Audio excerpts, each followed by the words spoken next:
क्या आपकी भैंस बार बार जिस्म दीवारों से रगड़ती है? क्या उसके जिस्म पर चचड़, जुएं या खारिश ने हमला कर दिया है? और क्या दूध भी कम होना शुरू हो गया है?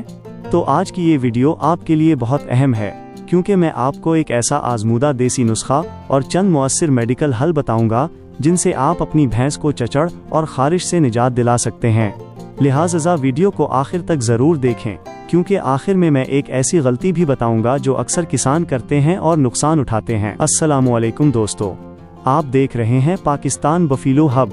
अगर आप भैंसों, गायों, दूध की पैदावार और देसी नुस्खों से मुताल्लिक़ मालूमात हासिल करना चाहते हैं तो अभी हमारे चैनल को सब्सक्राइब करें और बेल आइकन ज़रूर दबाएं ताकि आने वाली हर वीडियो आप तक सबसे पहले पहुंचे। गर्मी और बारिश के मौसम में नमी ज़्यादा होने की वजह से चचड़, जुएं और मक्खियाँ तेज़ी से बढ़ती हैं।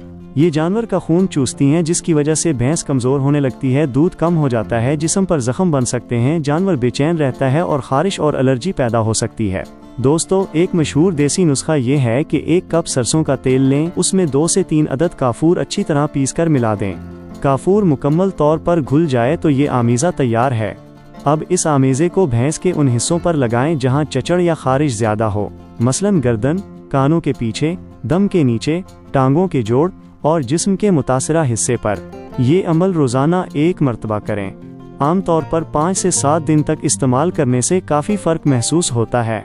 लेकिन अगर चचड़ बहुत ज़्यादा हो तो सिर्फ देसी नुस्खा काफ़ी नहीं होता। ऐसी सूरत में वेटरनरी डॉक्टर के मशवरे से टिक स्प्रे या पुर ऑन दवा इस्तेमाल करें।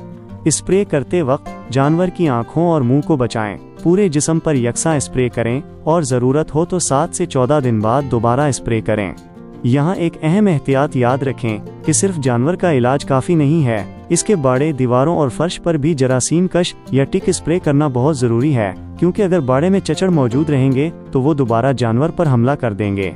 दोस्तों, अगर आप अपनी भैंस को चचड़ और खारिश से बचाना चाहते हैं तो सफाई का खास ख्याल रखें, वक्त पर इलाज करें और बाड़े को खुश्क रखें। आपके ख्याल में चचड़ ख़त्म करने का सबसे मुअस्सिर तरीका कौन सा है? कमेंट में ज़रूर बताएं। अगर वीडियो पसंद आई हो तो लाइक करें, शेयर करें और चैनल को सब्सक्राइब करना ना भूलें। मैं हूं नौरेज़ खान, आप देख रहे थे पाकिस्तान बफेलो हब।